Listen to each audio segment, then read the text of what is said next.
예, 안녕하세요. 코인 알려주는 허씨입니다. 예, 오늘 제가 준비한 영상은요, 미중 협상 뉴스에선 핵심이 없다. 이런 제목으로 영상을 준비했는데요. 주말간에 미국하고 중국하고 스위스에서 이런저런 협상을 좀 했어요. 근데 그 내용에 대해서는 밝혀진 게 하나도 없거든요. 지금 유튜브 보면 근데 난리가 났죠. 협상 잘 됐다. 이런 이야기들이 많은데 아직까지 실질적으로 뭐가 발표된 건 하나도 없습니다. 지금 백악관의 이렇게 공식 보도를 보면, 발표를 보면 스콧 베센트가 하는 이야기는 구체적인 내용은 내일 발표하겠습니다라고 이야기를 했고요. 협상은 매우 생산적이었다. 이렇게 이야기를 끝마쳤습니다. 그리고 트럼프 대통령도 이 내용에 대해서 잘 알고 있고 내일 아침에 전체 브리핑이 있을 예정입니다. 라고 이야기를 하니까 우리나라 시간으로는 이제 오늘 밤이나 새벽 정도가 되겠죠. 그때 어떤 내용이 나오지 않을까라고 생각을 합니다. 그리고 미국 무역 대표부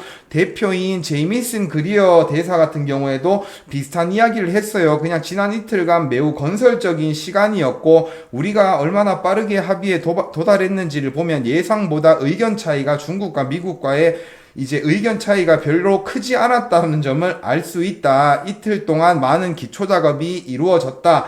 이런 이야기를 한 겁니다. 사실은 둘이 지금 공식 발표를 보면 아무 내용도 나온 건 없어요. 그냥 협상 잘 됐다. 이렇게만 이야기를 하는 겁니다.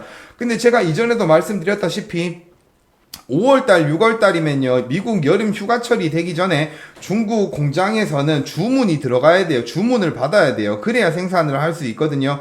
근데 지금 관세가 너무 높기 때문에 중국 입장에서는 지금 어느 정도 이제 협상이 이루어져야 할 시기다라고 말씀을 드렸고, 트럼프 같은 경우에도, 미국 같은 경우에도 지금 1차적으로 어느 정도 협상이 조금 이루어지고, 그리고 중국 공장이 물건을 생산하고 나면 이제 7월부터는 출하를 해야 되잖아요. 그때 돼서 2차적으로 강하게 협상을 때릴 확률이 많다라고 말씀을 드렸어요. 그러니 이런 내용들은요, 크게 의미는 없는 겁니다. 자, 지금 중국하고 미국하고 협상을 할 때 관세가 얼만큼 낮아질지 이런 것들에 사람들은 포커스가 맞춰져 있는데 그런 건 사실 별로 의미가 없습니다. 왜냐면 미국은 중국한테 바라는 게 관세를 인하하고 이런 것들이 아니에요.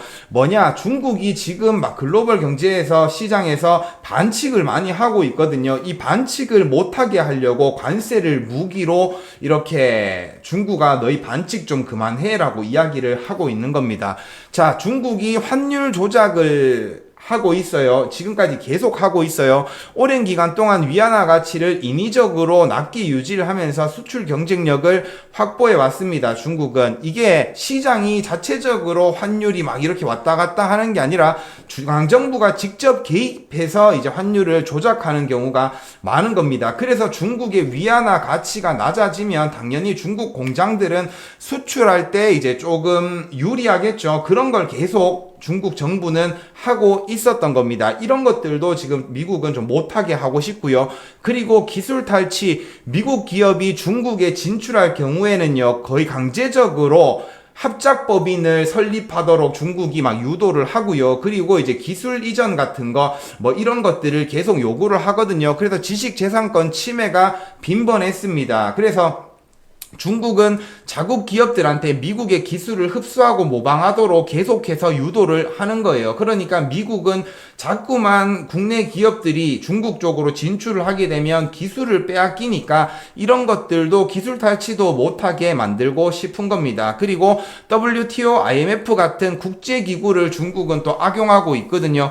중국은 WTO의 개발도상국으로 등록이 되어 있어요. 근데 지금 실제로 중국은 거의 미국 다음으로 경제 대국입니다. 근데도 WTO에다가는 지금 개발도상국으로 등록이 되면서 관세나 이런 부분에서 이렇게 조금 혜택을 받고 있는 상황이고요. IMF에서는 SDR 구성국으로 국제금융질서에 막강한 영향력을 행사하고 있습니다. 그러니까 중국은 지금 선진국의 고난도 누리면서 개발도상국의 혜택도 동시에 누리고 있다는 거예요. 그러니 트럼프 입장에서는 이런 것도 반칙이라고 이야기를 하는 겁니다.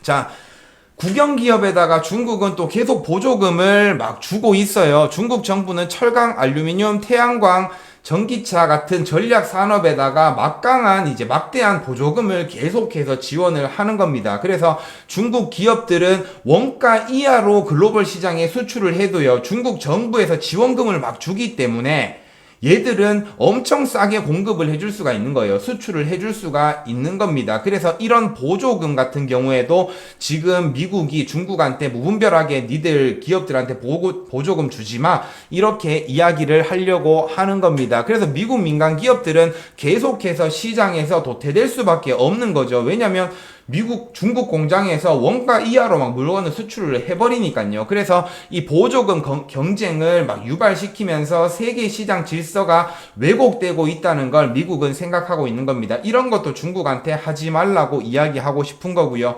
그리고 유럽 항만이나 막 글로벌 공급망을 지금 중국이 막 장악하고 있어요. 중국은 유럽의 주요 항구와 스웨즈나 인근의 항구를 계속해서 인수하고 있고요. 운영권을 확보하고 있습니다. 아프리카, 동남아, 중남미 인프라 건설 자금 지원을 통해서 해상 및 육상 공급망도 장악을 하고 있어요. 자, 미국은 이제 세계의 경찰 역할을 하고 있는 국가잖아요. 그래서 어느 정도 공평하게 간단 말이죠. 근데 중국 같은 경우에는 어떠한 지정학적 위기가 발생하거나 막 이런 상황이 됐을 때 이런 물류를 가지고 통제를 하고 막 무기화시킬 수 있다라는 생각을 미국은 또 하고 있는 거거든요. 그래서 이런 것들도 안보 위협으로 미국은 간주를 하는 거예요. 그래서 중국한테 이런 부분에서도 양보를 얻고 싶어 하는 거고요. 대만에 대해서도 지금 양보를 유도할 수 있는 거예요. TSMC나 반도체 공급망이 대만에 집중돼 있거든요. 근데 중국은 지금 계속해서 뭔가 대만이 중국 땅이라고 중국이라고 막 이렇게 우기고 있는 거죠. 그런 상황에서 미국이 이제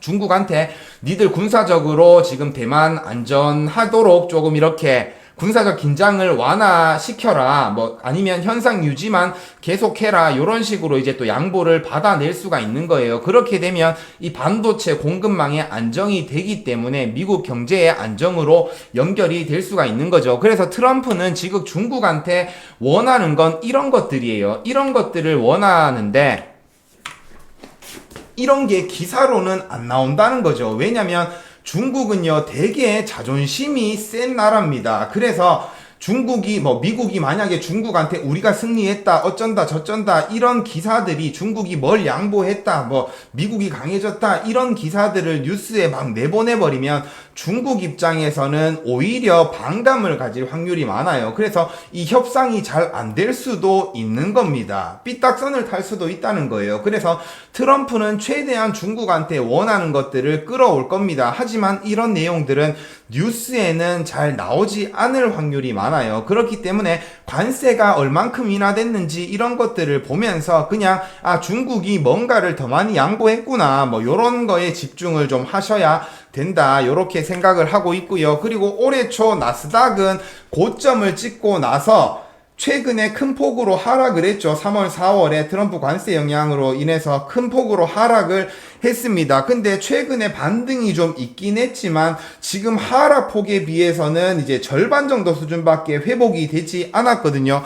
그러니까 이거는 위험 자산이 전반적으로 상승 국면에 돌입했다고 보기에는 무리가 있는 거예요. 2024년을 보면요, 미국의 금리, 아니면 유동성 이런 것들을 통해서 비트코인 가격, 나스닥 가격 엄청 똑바로 잘 움직였거든요. 커플링 돼서. 근데 지금 같은 상황은 조금 다르다는 거예요. 이거는 거시 경제의 흐름으로는 설명이 되지 않습니다. 나스닥은 설명이 돼요. 왜냐면 큰 폭으로 하락했다가 지금 조금 안정화되고 있으니까 어느 정도 반등은 했네. 근데 이 반등을 한 게 하락폭의 한 절반 수준밖에 안 되는 거지만 비트코인 같은 경우에는 지금 전고점을 돌파하려고 도전하고 있는 그런 상황이거든요. 그러니까 이거는 설명이 안 된다는 거예요. 근데 사람들은 아직도 이 거시 경제나 이런 것들에만 포커스가 맞춰져서 계속해서 시장을 분석하고 있으니까 이게 뭔가 괴리가 있다는 거죠. 그래서 지금 비트코인의 상승 같은 경우에는 단순히 경기 회복 기대보다는 구조적인 수요와 유입, 암호화폐 시장 내 독립적인 뭔가 호재나 이슈들, 규제 완화 이런 것들 때문에 이제 가격이 올라가고 있다고 보셔야 되는 거거든요. 제가 최근에 영상을 잘 업데이트를 하지 않은 이유도 이런 이유 때문이에요. 거시경제 관점으로 해서 계속해서 이야기를 하려고 하면 지금 비트코인은 상승할 이유가 없는 거예요. 파월은 금리 인하를 2회도 못할 수도 있다라고 이야기했잖아요. 계속 신중해야 되고 관세 때문에 인플레이션이 또 발생할 수 있다 이런 이야기를 계속 했고요. 그리고 영국을 제외하고는 지금 영국 같은 경우에는 미국이 무역 흑자를 보고 있는 국가예요. 그 영국을 제외하고는 지금 다른 국가들하고 어떻게 뭐 좋게 협상이 됐다 이런 내용도 별로 없단 말이죠. 그렇기 때문에 지금은 비트코인이 강한 상승세를 보여주고 있는데 이건 거시경제랑은 연결이 안 된다는 이야기입니다. 아시겠죠? 그래서 지금 코인 시장에는 제가 뭐 관세 때문에 가격 하락하고 막 바닥에서 서슬 기고 그러고 있을 때도 지금 코인 시장에는 되게 좋은 이슈들이 많고 규제가 완화되고 있고 금융기관에서도 계속해서 암호화폐 기업들한테 금융 서비스를 해줄 수 있는 그런 상황이 계속 만들어지고 있다라고 말씀을 드렸잖아요. 그런 것 때문에 지금 가격은 올라가고 있다. 이렇게 생각을 하시면 되는 겁니다. 알트코인도 제가 최근에